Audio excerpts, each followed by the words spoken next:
아멘. 이 시간에는 여러분들과 함께 사무엘상 30장의 내용을 함께 알아보는 시간을 갖겠습니다. 저희가 사무엘상을 살펴봤던 마지막 시간에 블레셋 왕 아기스는 다윗과 함께했던 그 병사들을 다시 시글락으로 돌아가라고 이야기했습니다. 그리고 그때 새벽같이 돌려보내는 모습을 우리는 기억할 겁니다.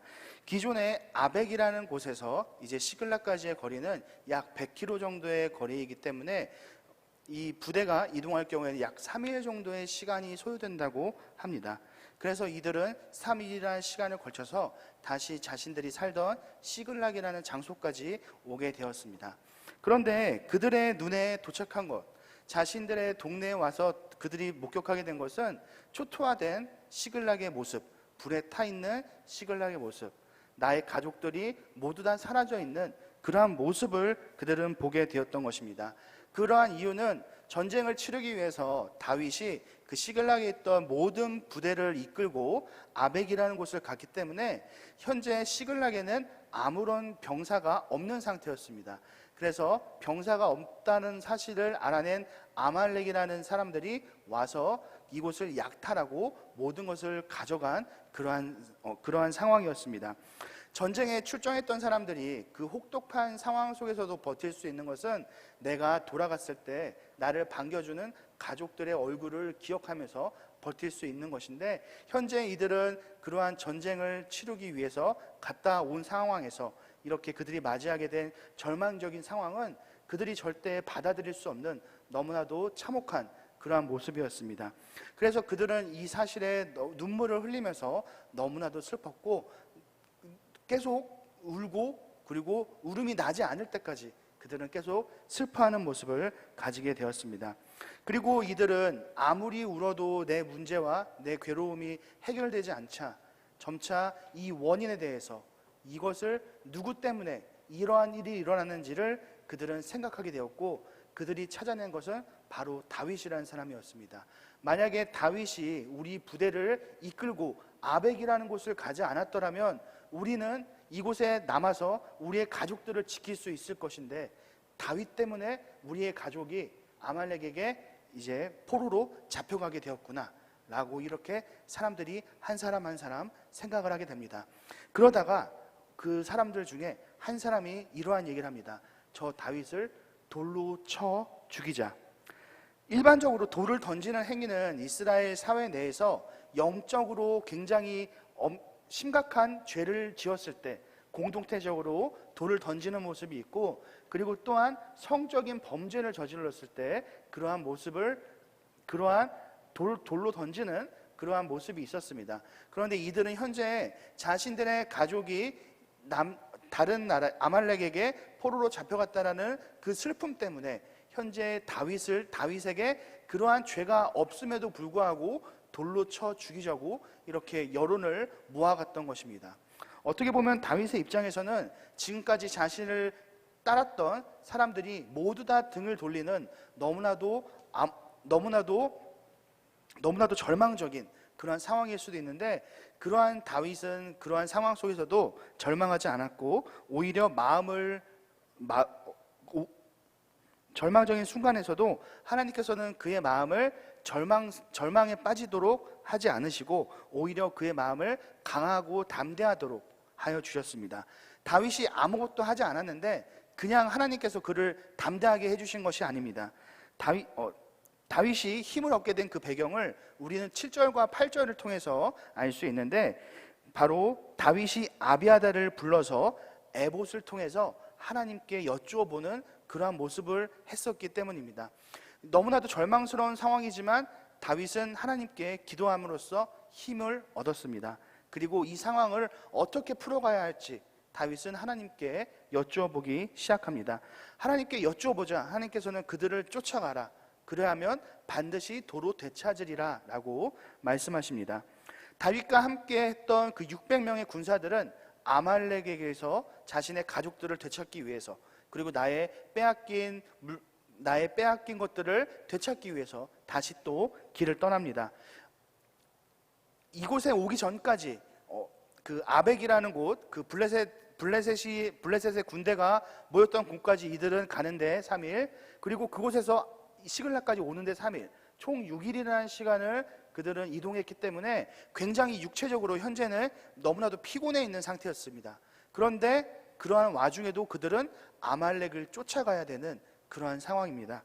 그러자 어떤 사람들은 쫓아갈 수 있었지만 그에 반해서 또한 어떤 사람들은 뒤처지는 사람들이 발생할 수밖에 없었고, 그리고 다윗의 군대가 쫓아가지 못하는 그러한 상황까지 놓이게 됩니다. 성경에서는 도저히 따라가지 못하는 사람들에 대한 표현이 있는데, 이 사람들은 한글 성경에서는 피곤하여 또 쫓아가지 못했다라고 이야기합니다. 그런데 원어에서 이 피곤하다라는 말을 찾아보면 비석을 나타낼 때 이 피곤하다라는 말을 사용하고, 그리고 시체를 나타낼 때 피곤하다라는 말을 사용합니다. 다시 말하면 현재 피곤해서 아말렉을 쫓아가지 못하는 사람들의 상황이 시체처럼 정말 무엇 하나 할 수 없는 그러한 무력한 상황 속에 놓여 있었다라는 것을 우리가 기억해야 됩니다. 이 숫자는 적은 숫자도 아니고 다윗의 군대 약 30%가 되는 200명의 사람이 지쳐서 아무것도 할 수 없는 기진맥진해 있는 그러한 상황이었습니다.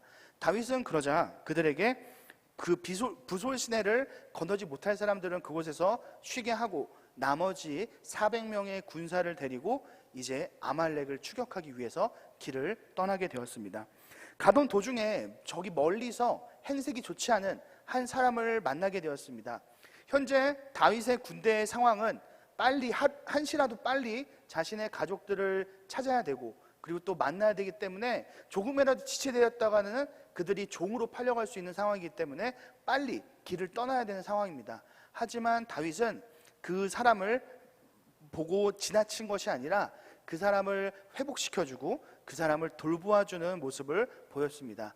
다윗이 지금 이렇게 긴박한 상황임에도 불구하고 이 사람에 대해서 치료를 하고 그 사람에게 먹을 것을 준 이유는 이스라엘 내에서 그러한 문화가 있었기 때문입니다.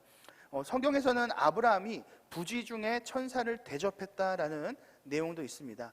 가난한 자, 과부, 고아들이 줄일 때 그들에게 먹을 것을 주고 베풀어 주는 것은 하나님의 나라의 백성들이 해야 하는 그러한 모습과 같기 때문에 다윗은 현재 너무나도 급박한 상황이었지만 그럼에도 불구하고 그 사람에게 친절을 베풀었습니다.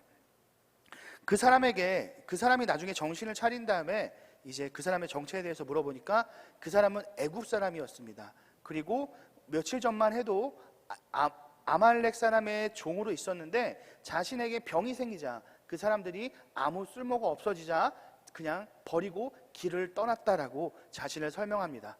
다윗은 그 사람에게 우리가 어디로 가면 아말렉의 군대를 찾을 수 있을 것인지 물어봤습니다. 그러자 아말렉 사람은 자신을 죽이지 않을 것을 약속하고, 그리고 또 자신을 죽이지 않을 것을 약속한다면, 그리고 또 자신을 아말렉 사람에게 넘기지 않을 것을 약속한다면 그 곳을 알려주겠다라고 이야기합니다. 다윗은 그 사람의 제안을 받아들였고 결국에는 아말렉 사람이 현재 위치해 있는 장소를 알아낼 수 있게 되었습니다. 그래서 재빨리 이제 그 장소로 떠나게 되는데, 그곳에 도착하자 그들의 눈에 펼쳐진 광경이 있었습니다. 16절의 내용을 살펴보시면 아말렉이 온 땅에 편만하였다라고 당시의 상황을 설명합니다. 이 편만하다라는 의미는 버려지다, 널브러져 있다, 허락되다라는 의미를 가집니다. 현재 아말렉 같은 경우에서는 블레셋과 그리고 또 시글락에서 많은 사람들을 포로로 잡았고, 그리고 또 많은 재물을 약탈한 상황이었습니다. 그런데 그들은 치열한 전투를 벌여서 이것들을 획득한 것이 아니라 지금 당시에 군대가 빠져있는 틈을 타서 그들이 약탈했기 때문에 너무나도 손쉽게 이 많은 것들을 얻었습니다. 그래서 그들의 마음속에는 방심하는 마음이 생겨나게 되었고, 너무나도 그 기쁨에 취한 나머지 그들은 이렇게 널브러져 있는 그러한 상황이 벌어지게 된 것입니다. 한글 성경에서는 새벽에 이들이 도착했다라고 이야기하는데, 사실 원어에서는 새벽이라는 단어가 나온 것이 아니라 루아흐라는 단어가 사용이 됩니다. 이 루아흐는 바람이라는 의미를 이야기하는데, 팔레스타인 지역에서 바람이 부는 시기는 새벽과 그리고 초저녁, 이 두 가지 시간이기 때문에 우리 한글 성경에서는 이 당시의 시간적인 배경이 아마 새벽이라고 생각을 했던 것 같습니다. 그런데 새벽이든 아니면 초저녁이든 이것이 중요한 게 아니라 현재 아말렉 병사들의 상태가 무방비한 상태에 있다는 것이 가장 중요한 것입니다. 그래서 다윗의 군대는 그곳에 도착하자마자 아말렉 군대를 학살하기 시작하는데, 낙타를 타고 도망간 400명을 제외하고 그 자리에 있는 모든 병사들을 죽이는 모습을 보입니다. 다윗의 두 아내 그리고 빼앗겼던 모든 자녀들을 되찾았고, 그리고 빼앗겼던 작은 것들까지도 그들은 하나도 놓치지 않았고 모두 다 회복했습니다. 그리고 심지어 아말렉 사람들은 시글락만 이렇게 탈취한 것이 아니라 블레셋 지역까지 함께 탈취했기 때문에 이스라엘 백성들이 되찾은 것은, 그들이 회수한 것은 자신들이 잃어버린 것보다 훨씬 더 많은 양의 재물이었습니다. 승리하고 돌아오는 이들을 반기는 사람들이 있었는데, 아까 너무나도 지쳐서 그 길을 함께 떠나지 못했던 200명의 군사들이 그들을 반기고 있었습니다. 그런데 22절을 보면 전쟁에 참여했던 사람들 중에 어떤 사람들이 전쟁에 참여했던 사람들 중에서 악한 자, 불량배라고 지칭이 되는 사람들이 이러한 이야기를 합니다. 그들은 이곳에서 편히 쉬고 있었으니까 그냥 그들의 가족들만 돌려주고 재물은 그들에게 나눠주지 맙시다. 이러한 말을 이야기하기 시작합니다. 그리고 이것은 굉장히 설득력 있는 이야기였고, 사람들이 점차 그것에 대해서 수긍하려고 할 때 다윗이 나서서 이렇게 이야기합니다. 이 전쟁은 우리의 힘으로 이긴 것이 아니라 하나님께서 우리에게 주신 것이기 때문에 전쟁에 참여한 자나 그렇지 않은 자나 모두가 함께 나눌 것이다 라고 이야기합니다. 다윗의 이 선포를 통해서 이스라엘에는 전쟁에 참여하든 참여하지 않았든 전리품은 모두 다 나눠 가지는 것이 바로 전통으로 내려지게 됩니다. 26절을 보면 다윗이 시글락에 이르러 전리품을 그의 친구 유다 장로들에게 보내어 이르되, 보라, 여호와의 원수에게서 탈취한 것을 너희에게 선사하노라 하고 라고 얘기합니다. 아말렉은 과거에 사울이 진멸하지 못했기 때문에 현재 남유다를 침략하고 약탈했던 그러한 민족이었습니다. 하나님의 대적이었던 그들을 공격해서 그들이 빼앗아갔던 것을 그들을 공격해서 다시 회복한 것을 유다 장로들에게 보내는 것은 하나님께서 우리와 함께 하신다라는 것을 유다 장로들에게 직접적으로 이야기하는 것과 같았던 것이고, 그리고 그들이 그동안 아말렉에게 빼앗겼던 것들을 회복시켜주는 이 두 가지 의미를 담고 있는 행동이었습니다. 이것을 통해서 남유다 사람들은 다윗의 세력에 대해서 마음을 여는 그러한 계기가 되었고, 나중에 다윗이 왕위에 오를 때 가장 먼저 왕에 오르는 것이 바로 유다 지파 사람들의 지지를 얻어서 남유다의 왕으로 등극하는 모습을 우리는 후에 보게 될 것입니다. 오늘 사무엘상 30장의 내용을 저희가 간략하게 살펴보았습니다. 이 중에서 총 4가지에 대해서 우리가 조금 더 집중적으로 살펴보고 싶은데, 첫 번째는 위기를 극복하는 리더십은 바로 기도라는 점입니다. 30장의 초반부를 보면 아벡에서 돌아온 다윗의 공동체는 지금까지 그들이 겪지 못했던 절체절명의 위기를 경험하게 되었습니다. 이들의 리더인 다윗을 죽이자고까지 현재 이야기가 나오는 그러한 상황인데, 이 공동체, 다윗 공동체가 처음 시작된 곳으로 우리가 거슬러 올라간다면 바로 아둘람이라는 굴에서부터 다윗의 공동체는 시작이 되었습니다. 그때 모인 사람들을 22장에서 설명을 하는데, 이때 다윗 공동체가 맨 처음에 형성이 될 때 모였던 사람들은 어떠한 사람들이었냐면, 환난을 당한 자, 빚진 자, 마음이 원통한 자들이 모여서 이루어진 것이 바로 다윗의 공동체였습니다.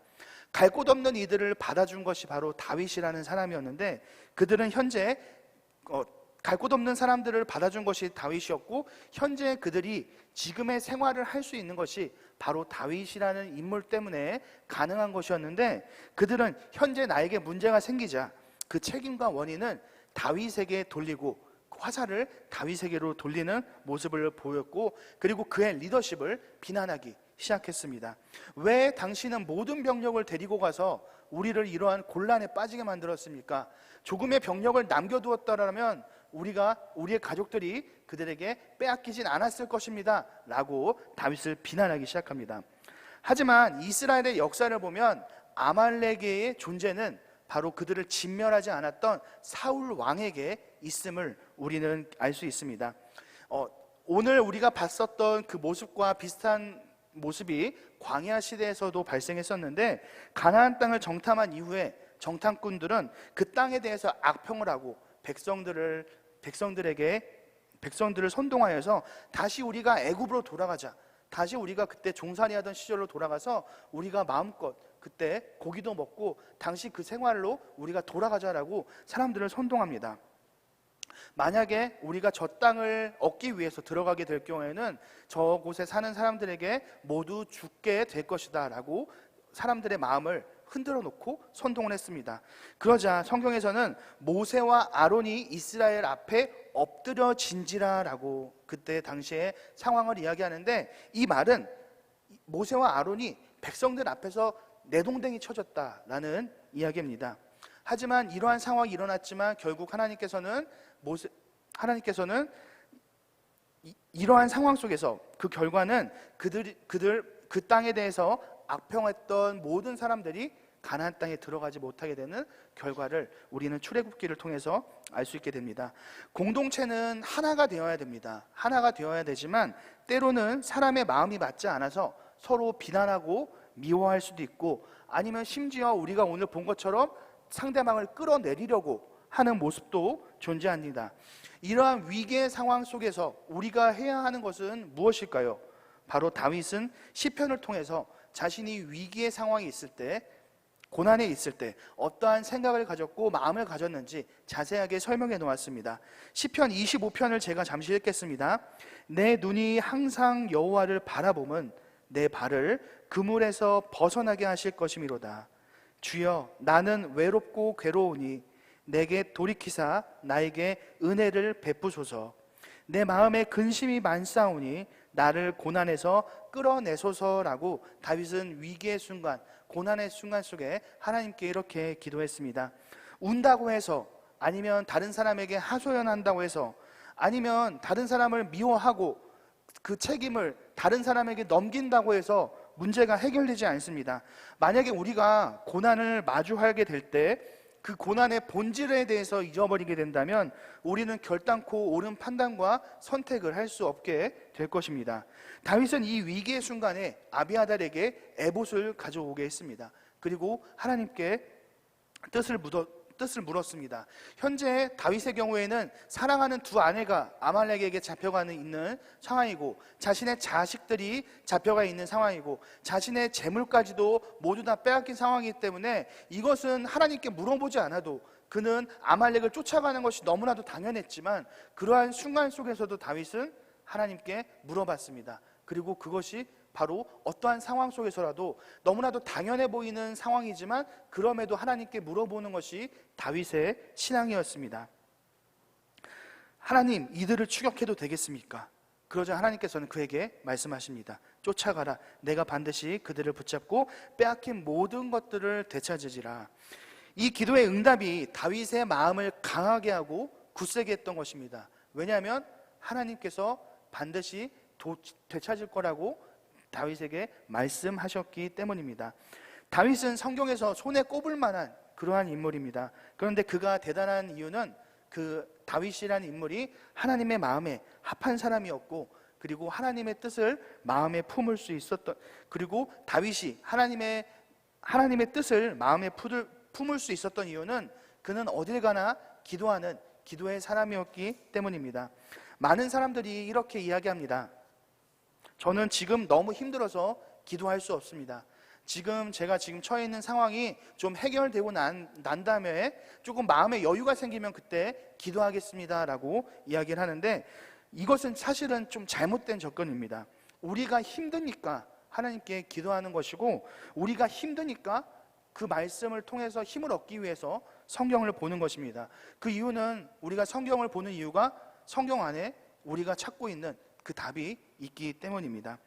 하나님께서 우리의 인생의 주인이라는 것을 우리가 명심한다면 그 문제의 해결과 답 역시 하나님께 있음을 우리는 알게 될 것입니다. 기도만이 우리를 하나 되게 하실 수 있고, 그리고 우리의 공동체가 왜 존재하는지 그 의미에 대해서 우리가 본질을 잊지 않고 우리가 살아간다면, 우리 또한 여러분들이 살아가는 그 삶의 이유가 과연 내가 무엇을 위해서 이 땅에서 살아가는지 그 이유를 여러분들은 반드시 기억해야 합니다. 그리고 우리는 다윗처럼 기도함으로 우리가 만약에 그러한 상황 속에서 다윗처럼 기도한다면 하나님께서는 그러한 위기의 순간에 다윗의 마음을 강하고 담대하게 하셨던 것처럼 우리 역시 고난과 어려움의 상황 속에서도 강하고 담대하게 우리의 마음을 붙잡아 주실 것입니다. 그 사실을 반드시 기억했으면 좋겠습니다. 두 번째 오늘 살펴볼 내용은 뒤처진 자, 그리고 또 한 사람까지도 주목했던 다윗의 모습입니다. 공동체를 이루다 보면 개개인의 역량이 다릅니다. 어떤 사람은 능력이 출중한 사람이 있지만 어떤 사람은 그에 비하면 너무나도 부족해 보이는 사람도 존재하기 때문입니다. 그래서 앞서가는 사람도 있고 뒤에서 처져가는 그런 사람도 공동체를 살펴보면 분명히 존재합니다. 근데 이러한 모습은 아무리 훌륭한 사람들이 모여있는 공동체를 가도 앞서가는 사람이 있고 뒤처지는 사람은 발생할 수밖에 없습니다. 부솔 시냇가에 머문 사람들, 다윗과 함께 전쟁에 나가지 못하고 멈춰서 부솔 시냇가에서 머물렀던 그 사람들은 가족을 되찾고 싶었지만 몸이 따라주지 않아서 함께 할 수 없었던 그러한 상황이었습니다. 그래서 분하지만 그들은 다윗과 함께 할 수 없었고 그들에게 짐이 될 수도 있기에 그들은 마음은 너무나도 가고 싶지만 그곳에 머물러서 다윗의 군대를 기다릴 수밖에 없었습니다. 성경에는 없지만 그 사람들 200명의 사람들이 그곳에서 편하게 놀면서 지냈을까요? 그것은 아니겠죠. 왜냐하면 자신의 가족들이 지금 잡혀있는 상황이고 지금 그 가족들을 되찾으러 간 병력은 600명도 사실 많은 병력이 아닌데 그 중에서 200명을 빼고 갔기 때문에 400명이라는 수가 과연 잘 싸울 수 있을까? 우리의 가족들을 되찾아올 수 있을까? 이러한 불안한 마음으로 아마도 그들은 기다리고 있었을 것입니다. 그래서 간절히 하나님께 기도하면서 뜬 눈으로 밤을 아마도 지새웠을지도 모릅니다.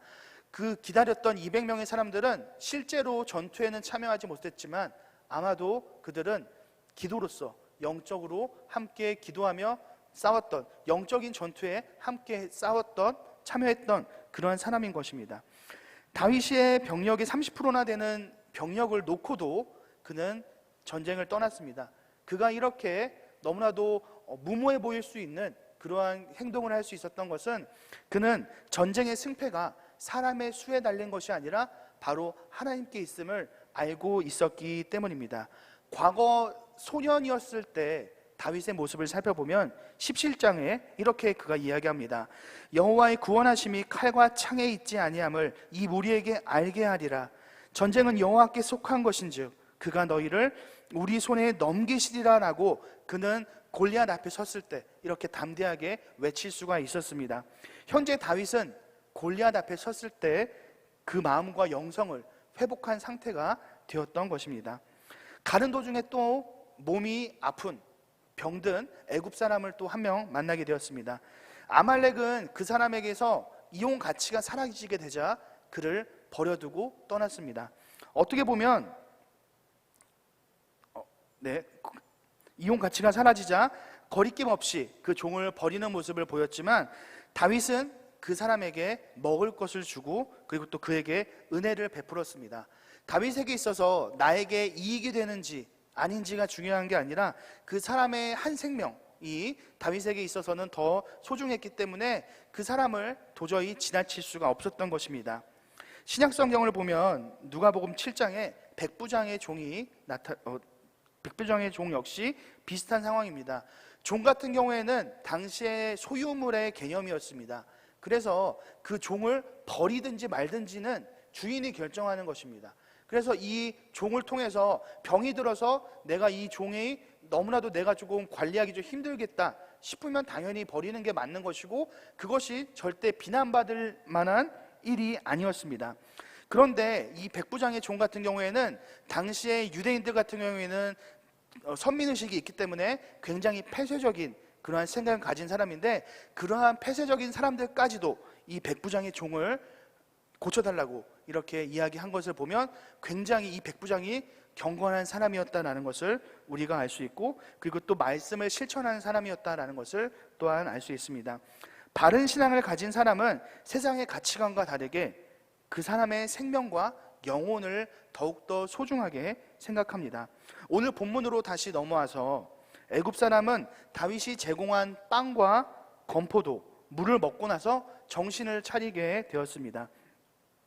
성경에서 정신이라고 표현된 단어는 루아흐라는 단어입니다. 이건 아까 살펴본 바람이라는 단어가 함께 포함된 단어지만 그와 동시에 호흡, 그리고 영혼을 가리킬 때 이 루아흐라는 단어가 함께 사용이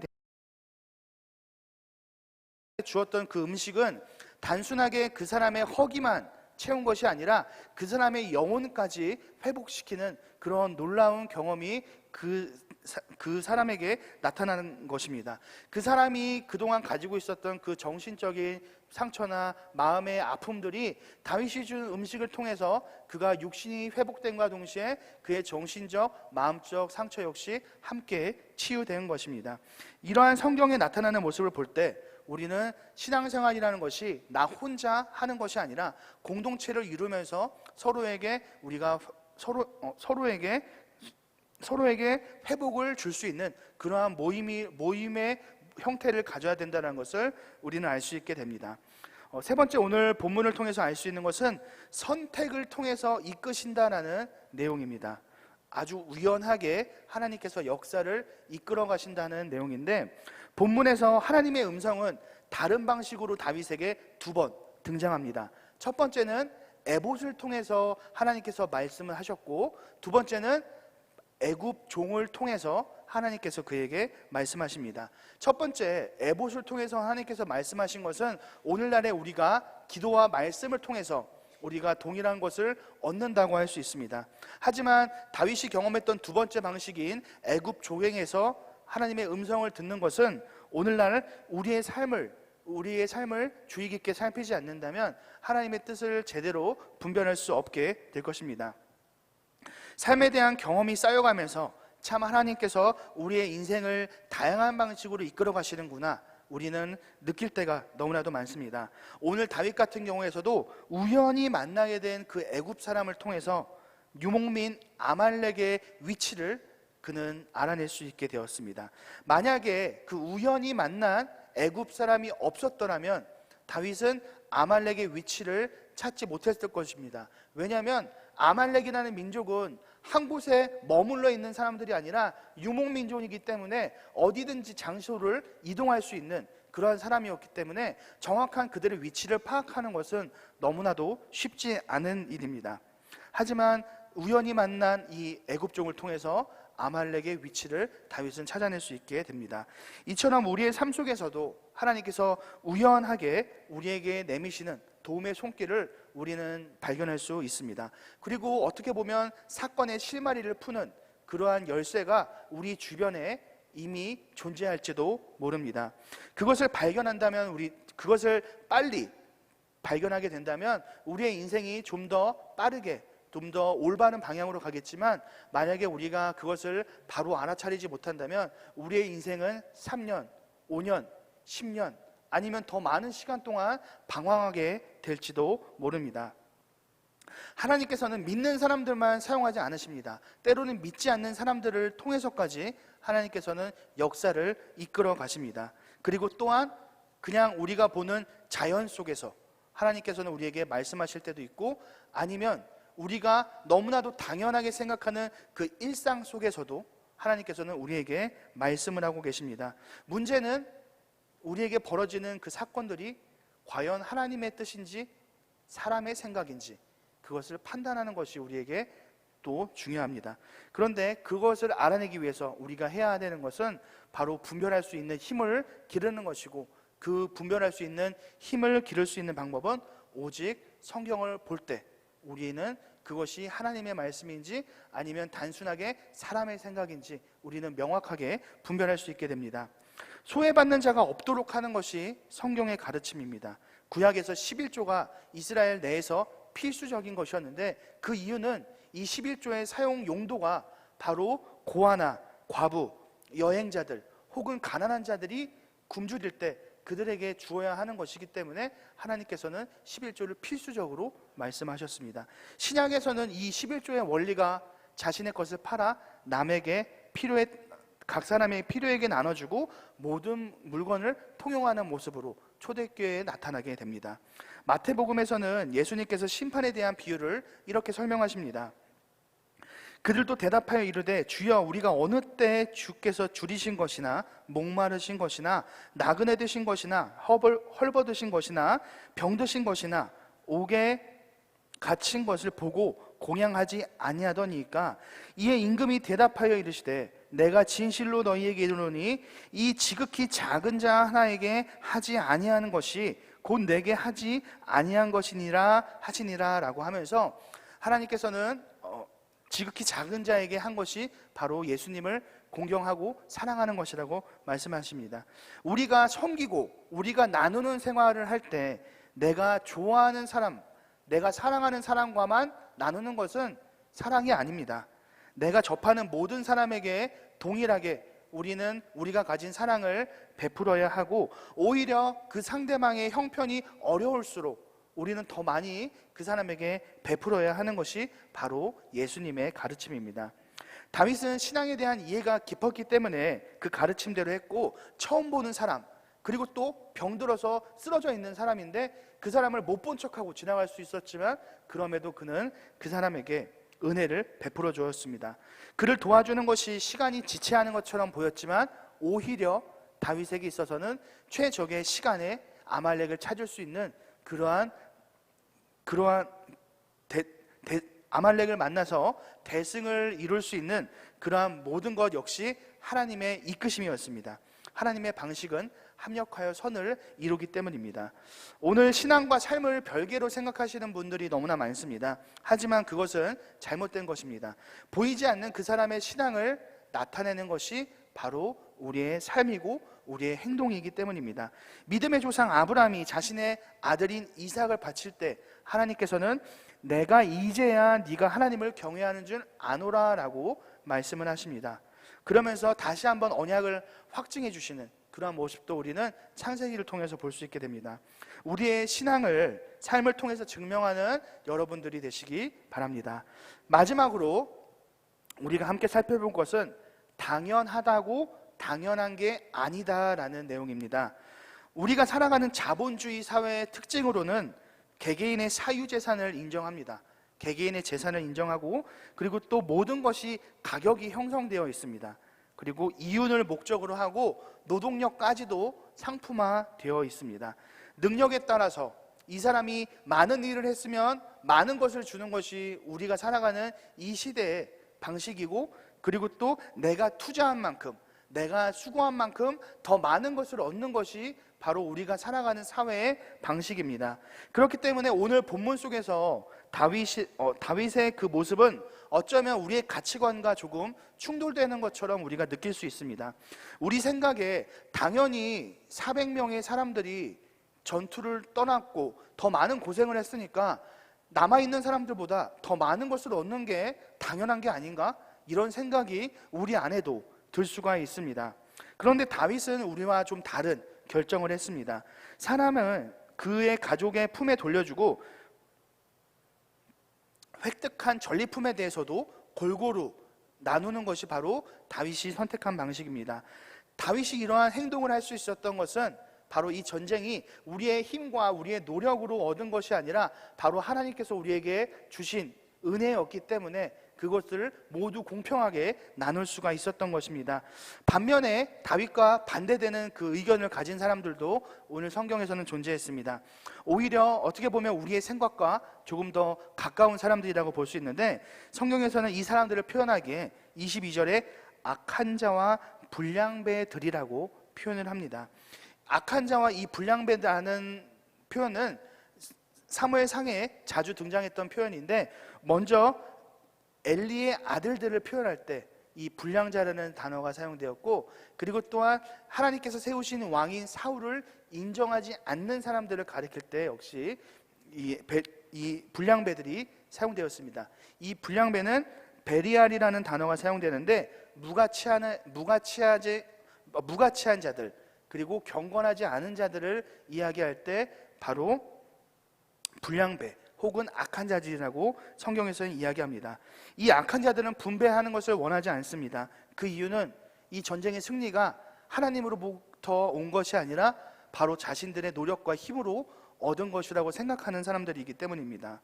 만약에 이 사람들의 말대로 공평한 분배를 하지 않고 차별된 분배를 하게 되었다면 시글락 공동체는 분열이 생기기 시작될 것이고, 시글락 공동체 안에서도 능력이 뛰어나고 우수한 사람들이 더 많은 혜택을 누리고, 그렇지 못한 사람들은 무시받고 차별받는 그러한 모습이 공동체 안에서 발생하게 될 것입니다.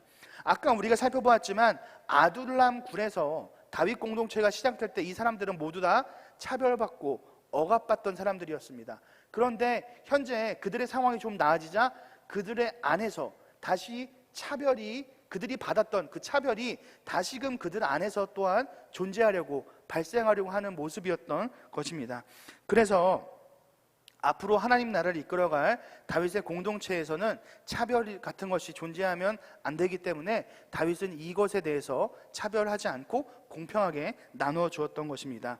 신약에 넘어와서 초대교회의 모습을 보면 자신의 소유를 팔아서 모든 사람들에게 나눠주고 필요한 사람들에게 나눠주고 서로 필요한 것을 통용하는 그런 모습이 있습니다. 부유한 사람들은 내 부유한 것을 나눠줌으로써, 그리고 또 가난한 자들은 그 부유한 자가 주는 것을 받음으로써 서로가 서로에게 하나님의 사랑을 느끼는 것이 바로 초대교회의 모습, 다시 말하면 성령의 임재했던 그 공동체의 모습입니다. 그 안에는 차별이 존재하지 않고 오히려 다른 사람에게 우리가 나눠줄 뿐입니다. 내가 내 힘으로 번 것이라면 나를 위해서 사용하는 것이 맞습니다. 하지만 내가 하나님께 받은 것이라면 우리는 나를 위해서 쓰는 것이 아니라 하나님을 위해서 그것을 사용할 수 있게 됩니다.